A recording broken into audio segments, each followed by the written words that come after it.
이번 차시는 ARM 프로세서 혹은 코텍스 M7에서 가장 중요하다고 할 수 있는 스택과 그리고 스타트업 코드에 대해서 실질적으로 한번 살펴보고 확인해 보도록 하겠습니다.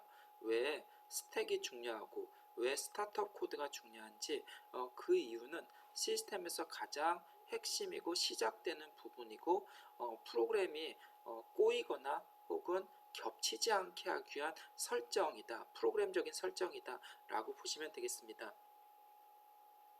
그러면 우리가 실질적으로 스택이 뭔지, 스택을 할당하는 것이 뭔지, 그리고 스타트업 코드가 어떤 내용들이 들어가 있는지에 대해서 살펴보도록 하겠습니다. 먼저 스택이라는 것은요 무엇이냐면 우리가 메인 루프에서 프로그램 카운터가 작성된 프로그램을 하나 둘씩 실행을 하게 됩니다. 실행을 하다가 인터럽트가 발생하면 현재 실행하는 것을 멈추고 멈춰진 주소를 스택이라는 메모리에다가 저장을 합니다. 그죠? 그리고 인터럽트 서비스 루틴으로 움직이겠죠. 근데 인터럽트 서비스 루틴에서 또 레스팅 돼서 인터럽트가 발생하면 실행되고 있는 현재 주소를 중지하고 그 주소를 스택에 또 저장합니다. 그러니까 스택이라는 것은 주소를 저장하는 메모리 공간이다 라고 보시면 되겠습니다. 그런데 이 스택의 용량이 작아버리면 주소가 하나씩 푸시되지 않고 중복돼서 푸시가 됩니다. 그러면 파핑, 즉 꺼낼 때 중복된 주소를 꺼내기 때문에 돌아갈 주소가 잊어버리게 된다는 것을, 돌아갈 주소를. 그래서 충분히 스택 사이즈를 정해줘야 된다는 것입니다. 그래서 만약에 스택 사이즈가 충분하지 않으면 주소 값이 한 메모리에 계속 중첩되다 보니까 결국은 돌아갈 주소가 정확하지 않기 때문에 프로그램이 꼬이게 된다는 거죠. 프로그램이 꼬인다는 것은 프로그램 카운터가 어느 곳으로 가야 될지 모르기 때문에 비정상적인 동작을 프로세서가 하게 된다는 겁니다. 그렇기 때문에 우리는 실질적으로 그러한 스택의 공간을 저장할 공간을 좀 크게 늘려야 될 필요성이 있습니다.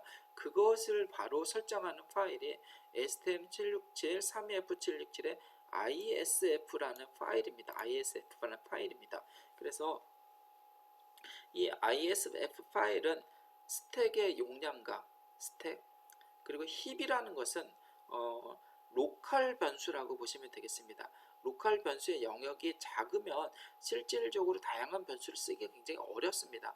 그래서 스택과 힙에 대한 용량을 좀 키워줘야 됩니다. 그래서 여러분이 STM32F767 플래시 ICF 파일을 열어보면 define symbol ICF edit size C 스택 혹은 사이즈 힙의 사이즈가 용량이 작게 되어 있는 것을 볼 수가 있습니다.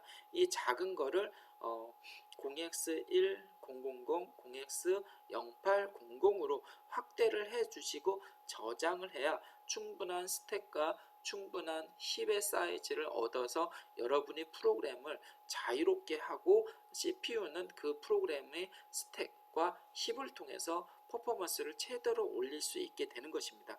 꼭 이 내용을 수정해 주시기 바랍니다.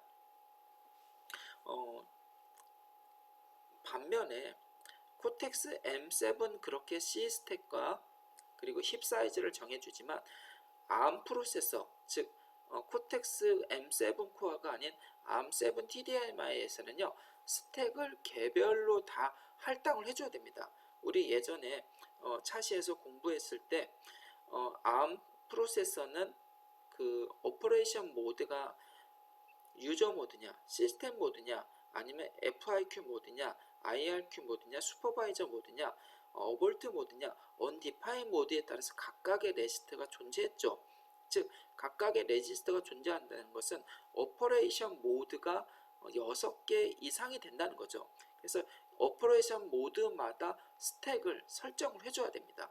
그래서 과거에는 유저 스택, 슈퍼바이저 스택, 언디파인드 모드 스택, 어볼트 모드 스택, IRQ 모드 스택, FRQ 모드 스택을 이렇게 정해서 사이즈별로 64바이트, 그리고 인터럽트를 할당하는 IRQ는 뭐 4KB 이런 식으로 스택을 설정을 해 주었어야 됩니다. 그래서 스택 설정이라는 것이 굉장히 중요하고 여러분이 프로그램을 작성하는 것보다 먼저 선행해야 될 항목이다 라고 이해하시면 좋겠습니다. 다음으로는 우리가 전원을 타겟보드에 인가하면 제일 먼저 메인 함수로 가는 것이 아니라 리셋이라는 부분으로 가게 됩니다.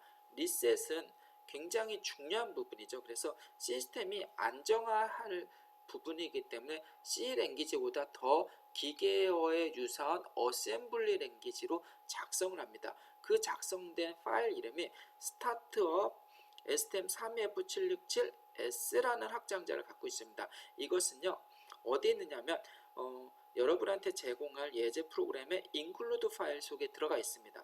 그래서 얘를 잠깐 열어보면요. 실질적으로 코텍스 M 버전 C는 코드 영역이다. 프로그램 영역의 스타트업 코드다 라고 나옵니다. 그리고 데이터 영역이고 실질적인 코드 영역이다 나옵니다.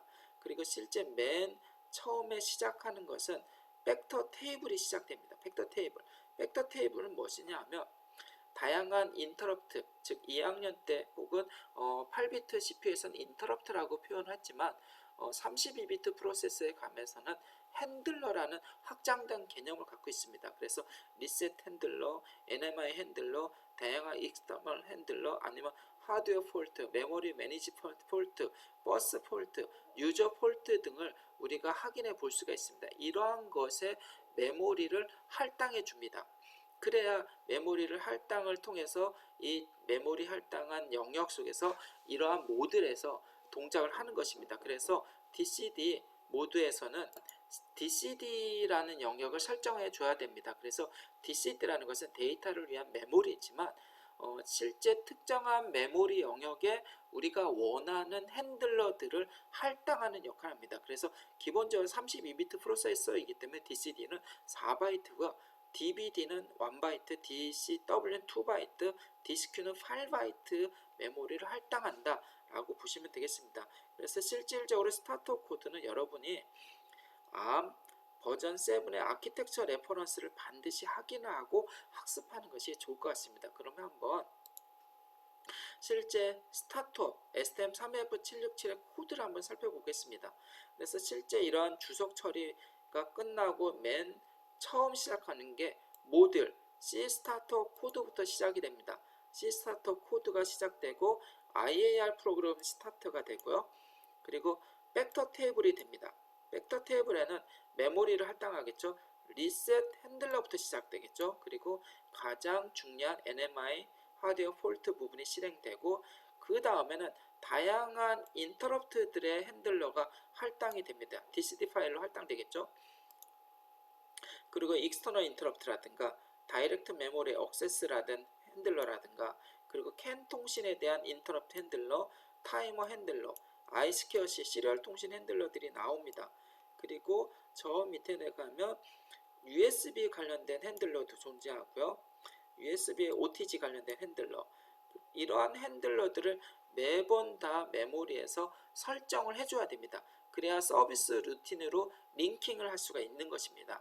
그래서 이러한 부분이 존재하고요. 그리고 그 밑에는 실질적인 리셋 핸들러가 어떠한 내용을 수행하는지에 대한 내용이 나옵니다. 그래서 시스템 이니셜라이즈를 한다. 그리고 각각의 핸들러마다 브랜치, 점프를 합니다.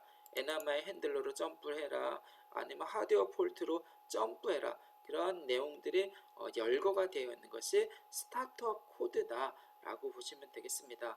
이번 차시에서는 정말 32비트 코텍스 M7에서 중요한 스택을 설정하는 방법, 그리고 스타트업 코드에 어떤 내용들이 있는지에 대해서 살펴보았습니다. 그러면 실제 이러한 것들을 여러분이 학습을 통해서 실질적으로 C 스택을 할당하는 방법과 스타트업 코드를 프로그램, 어셈블리 랭귀지를 프로그램하는 스킬들에 대해서 살펴보고 학습하고 응용할 수 있을 것이라고 판단됩니다.